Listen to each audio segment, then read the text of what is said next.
Now let's turn our attention to the area which is habitually given inadequate focus, especially in light of a shining glow from very favourable answers to the set of earlier 8 questions. The value to the customer. This set of 4 questions is the first group where the focus is on the value to the customer. It aims to link their buying criteria with our potential value proposition. In view of the relative importance of this area, there are several tools at your disposal in sales methods. These are competitive analysis, called On Guard, and value proposition building, called Value Mill. The use of these tools will be explained later. Our starting point when trying to determine how to position our bid is to find out what is important to the customer, their buying criteria. It is important that we do not merely focus on published information, but that we start to uncover the unwritten requirements and past experiences of the customer. Of course, there are many cases where the rules of engagement forbid the customer from discussing anything outside the formal request for a proposal, RFP for example. However, we should never assume this, as it could pay you to uncover something unique which has not yet been disclosed to the competition. The question: are there formal buying criteria that the prospect has articulated, and do you understand them? The objective: to establish the criteria by which the prospect will judge suppliers on 2 levels: the formal, RFP, requests for proposals, or written specifications for required solutions and support systems, and the informal, previous buying patterns, personal confidence values, personal opinion of influential people, culture, and their values.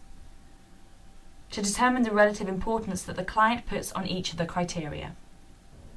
The criteria: 1. Discover both formal and informal buying criteria. 2. Discover the relative importance the client puts on each of the criteria. And 3. Determine how we are perceived to perform against these criteria. Once the buying criteria are established, we will gain a huge advantage by demonstrating how our organisation as a whole has the credentials to add real value. Alignment to the customer's buying criteria may at first seem simple. Once, however, we start to uncover the unwritten requirements, we need to look deeper into our own resources. Be sure that you are already demonstrating your potential value to this customer before you get the chance to deliver products and/or services contractually. You will need to balance this with the cost to your business and the likely potential value to you from your answers to questions 5 to 8 in the sales plan. Are we sure that beyond the obvious matching to a technical or service need, we have assessed our ability to align with any support systems and processes? Core values? And most challenging of all, the thorny aspect of business and sometimes socio-economic culture. Finally, it is extremely unlikely that any potential customer will be able to trust you to deliver on your promises after the sale if you cannot respond promptly during the sales cycle. Talking about value is not the same as demonstrating it. The question: are you able to demonstrate your organisation's value that you can deliver through the sales process and the delivery of the solution? The objective: to demonstrate alignment by highlighting that there is a good fit between our organisation and that of the prospect, and that we are delivering value during the sales cycle in terms of the people we deploy in the areas of 1. Expertise. Do you add value in terms of the knowledge you bring? 2. Culture. What do they reward? What do they punish? 3. Values. How they behave and what they expect, published or observed. And 4. Systems. How you both do business, SLAs or operational support. The criteria. 1. Uncover the expectations of the client in respect of value received during the sales cycle in terms of the people we deploy, the knowledge and expertise we bring, and our attitude. And 2. Evidence the prospect values, the capabilities you bring, and the characteristics you display. This whole group of 4 questions and its attendant support tools, Value Mill and On Guard, are focused on the building of an unstoppable value proposition which demonstrates that we are clearly beyond wishful thinking. It starts with a candid view of the customer's declared needs. So let's look at the evidence. It may pay you to revisit SolarJet's RFI at this point to see if you can detect the reasoning behind our scoring of this next question. Remember that the RFI is merely seeking information, and although it gives some indication as to the likely content of any subsequent request for proposals, further research is always advisable. What is clear is that SolarJet will assess the candidature of a single future partner from the responses to their RFI, but it is not yet clear what further stages in the sales cycle will be required, what their budget restrictions might be, and what their timescales are. We have therefore scored this red. This scoring may seem a little harsh, but it is unrealistic to assume that you have established alignment to an unclear set of needs. We know that we are capable of delivering the type of services implied in the RFI, but it would be a mistake to declare ourselves a match for their explicit needs, as they have yet to declare them.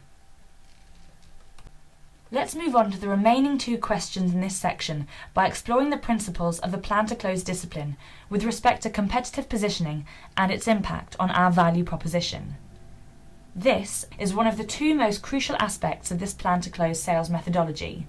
The other is number 16, political positioning. In view of this, you will find 2 support tools in the Plan to Close opportunity software, which will assist you to ensure a comprehensive assessment of your winning value proposition, On Guard and Value Mill. We can take a look at the disciplines of the methodology underpinning the latter tool now. The question: have you determined a differentiated value proposition that addresses the buying criteria and positions you to win the opportunity versus the competition? The objective: to establish as strong, relative to customer needs and financially, and as differentiated a value proposition as possible that addresses the buying criteria and other, stated and non-stated, critical needs of the prospect. Articulate your value proposition in the prospect's terms. Order your benefits as points of parity, same as the competition, points of difference, ones that you perform best at, and those of resonating focus, points of difference that get to the heart of the matter and that you can back up with evidence and, if possible, research. The criteria: you have built a value proposition that delivers the benefits being sought, addresses the key drivers, and highlights your main features. 2. Your offer is differentiated and aimed at the critical needs, including those that have resonating focus, areas of benefit that can be proven through significant previous experience. In order to strengthen your competitive position through your value proposition, you will need to test the customer in respect of the uniqueness of your potential offer. This may be weakened if it is clear such advantage may be very short-lived, and therefore it will pay you to explore several avenues. For example, let's look at an exercise where we can determine the capabilities of our own business and express them in terms which we know the customer will respect and endorse. This simple model ensures that you balance your thinking between the value to the customer and their value to you in this opportunity. We must ensure that the energy and diligence we put into unearthing the true requirements of the customer are matched with the effort we put into representing our own capabilities in terms which demonstrate our understanding of what they really value, and not merely richer descriptions of our own products and services. Suppose that we have short descriptions of our product or service advantages. We will call them benefits, or advantage, or feature, BAF statements, which have been tested for potential value and which we know have been crafted to point to that value. But remember, it's still only potential value. In our case, the objective is to show unique business value for a customer, ideally in a specific circumstance or need, for instance, a particular opportunity. This is the route we advise you to take. Take your list of BAF statements and process them through 2 filters to test their resilience and relevance. The first of these concerns the financial or business case. Which of our BAF statements demonstrates real financial savings or gains in an acceptable time frame? Plot your statements against the 2 axes here to show which are really likely to produce results. Be clear that the definition of sooner is determined only by the customer. The second matrix tests how fundamental the advantage is to the client's specific needs, the x-axis. This is where a real specific opportunity comes into play. Just trying to do the value mill for a client or an account is hard if there isn't a specific need. The vertical axis, is the benefit unique, should plot our competitive position in that we are claiming to be the only business capable of offering this particular value to this customer for this requirement or opportunity. Having done all this hard work on milling the raw materials into refined materials, we have to ask ourselves if enough has made it through the process to serve our purposes. If so, then we can look at turning what we've got into a full-fledged value proposition. If not, then all is not lost.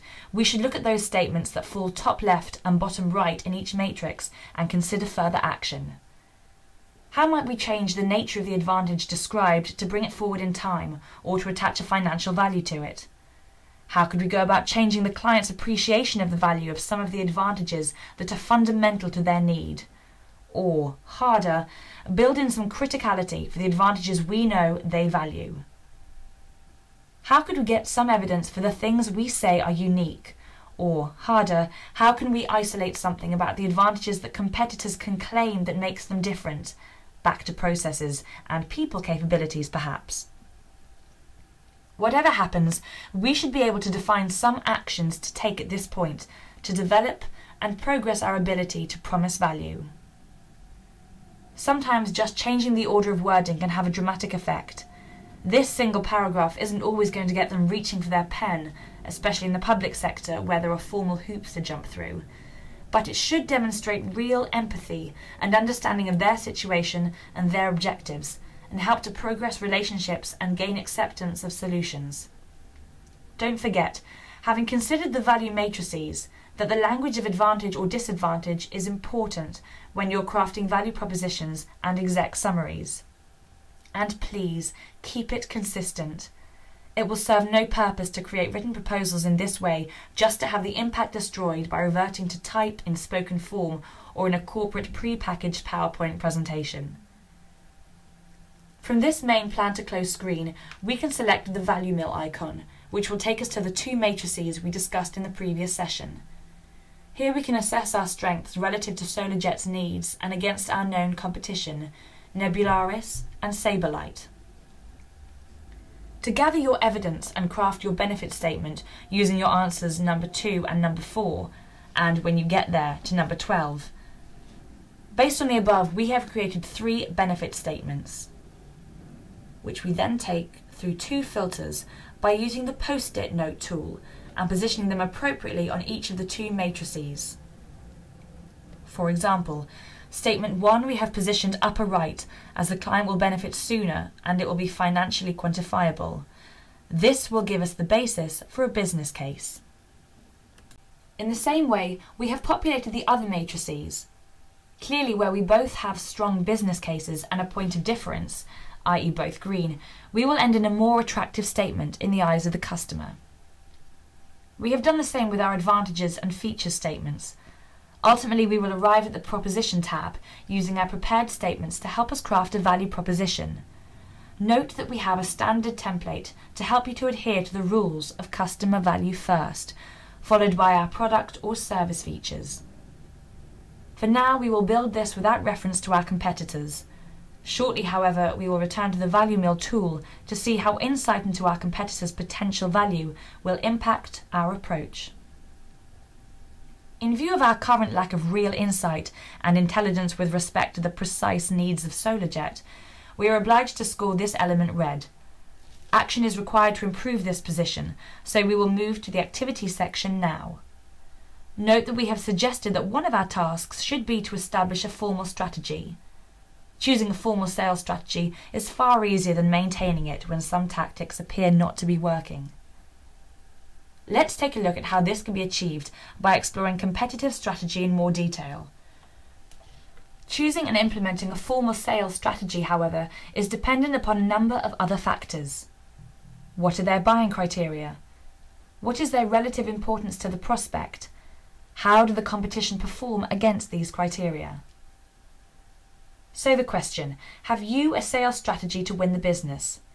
The objective, to determine a strategy and the timing of implementing that strategy that will give the best possible chance for the sales bid to succeed. Direct, head on against the specified buying criteria of the prospect. Indirect, changing the goalposts by seeking to influence the criteria. Fragment, coexist with competitor or establish a beachhead and expand. Partner, join forces with a competitor. or defer, delay the decision in order to invest time in researching or PR and building relationships. The criteria: 1. Evidence from On Guard that you understand your strengths and weaknesses. 2. Evidence from On Guard that you understand the competition's strengths and weaknesses. 3. An agreed sales strategy supported by evidence from On Guard. 4. An agreed timing for making your bid, giving the proximity to the pain-gain objective. On Guard is Sales Methods support tool for question 12 in the differentiation section of the plan to close. 2 elements are key. Let's look at them now. Firstly, it is important to agree with the customer that you have accurately determined their buying criteria and the relative importance to them of each criterion. This means looking at must-haves against could-manage-without elements to ensure your focus is on winning in an area which will have lasting visibility in the most prominent aspects of their business. Do we have a track record of high performance in these areas? Secondly, just who is the competition? Where will the contest be fiercest, internal or external? What is their offer? How do they perform? Where does the greatest challenge to our value proposition come from? And what strategy shall we deploy? Of course, there may well be competitive campaigns and competitive value propositions addressing the same customer in the same opportunity. We've already built competitive differentiation into our 4x4. We must take care not to turn our focus directly to those competitors. We risk losing sight of the goal. Recognise the competition, but focus on the customer. What we do need is to carry out a sanity check for our value proposition by viewing the competitive propositions through our customers' eyes. Uncovering intelligence about our customers' experience of our competitors' value proposition and relationships will allow us to better position our own offering. If we cover off this competitive angle with sufficient evidence, this will then allow us to reinforce our own value proposition. The first of the 5 strategies proposed here is one which is reliant on the existence of a clear customer's compelling event or time-based objective, which, if achieved, will either add considerable value or avoid potentially damaging loss, or both. Note that this event is the customer's and not our end of the quarter. This bold, direct strategy is based upon your absolute confidence that you have at least a notional 3-to-1 advantage in, for example, technology, pricing, service, expertise or track record in areas pertinent to the customer's requirements. It may also be justified if you are a long-term incumbent having built a powerful, well-published reputation. The indirect strategy tones down your approach to one which avoids confrontation and moves you increasingly towards a more creative and innovative one. The levels of such commitment vary according to the strength of the competitor, whose strategy presents the greatest threat to ours. To adopt a me too approach is the weakest response. To improve on this, it will be necessary to vary your offer by adding a further element or persuading the customer that an alternative focus will be of greater value to them. The ultimate challenge to our competitors will be from innovation, where we can truly show a complete change of direction. The fragment strategy means you bite off what you can chew and digest. Firstly, you could recognise that a piece of the business is better than none and position yourself as a niche player in this area, content to live side by side with your competitor. A stronger approach will be one which conditions you for a longer journey, on which you can embark from a very small foothold towards an empire. This will need very careful planning and is dependent on sustainable mutual value supported from both sides. A rider to the previous strategy is one which positions you with a partner, who may or may not be a competitor, and for which the standard criterion is built upon the sharing of investment, risk and reward. Crucially, both partners must have common declared objectives. The final choice of competitive strategies is less dependent upon the existence of motivation driven by time and much more focused on relationship development activities. Because we do not know when or even if there is a critical objective to be achieved within a certain time frame, we must engage in activity which will help to show the customer's hand. Further research is vital, of course, but not sufficient on its own to move us to a stronger position, and so increasing our visibility through various forms of PR is a must. It follows that wider and stronger relationships must be built quickly in order to move us towards the knowledge we need to trigger a more aggressive strategy. Okay, that's enough of the methodology. Let's revisit the Sales Methods 4x4 software to complete this section by using the On Guard tool to choose our strategy. From this main Plan to Close screen, we can select the On Guard icon, which will take us to competitive analysis, which we discussed in the previous section. Here we can assess our potential strategy by examining the competition in more detail. By looking at the customer's buying criteria and their priorities and/or preference ranking they apply to these, we should be able to determine our strengths relative to the competition, for which we should assess their relative performance in these crucial issues. The On Guard tool will now position this on the grid to show if we have any key points of resonance or parity in order to strengthen our case. This matrix shows the position of all offerings or strengths against the SolarJet buying criteria and relative importance to them. The better the top right positioning, the stronger the competitive offering.